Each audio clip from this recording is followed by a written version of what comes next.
ស្វាគមន៍ហើយវិនអង្គើមានទាំងភោជនីយដ្ឋានផ្ទះស្នាក់គ្រប់យ៉ាងទទួលរៀបចំកម្មវិធីជួបជុំផ្សេ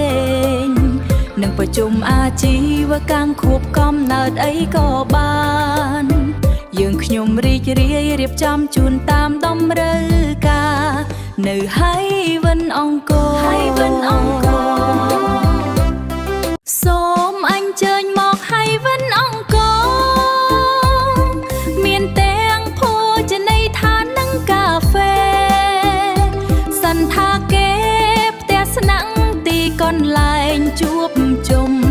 រៀបចំកម្មវិធីតាមតម្រូវការនៅសៀមរាបអង្គរហើយវិនស្វាគមន៍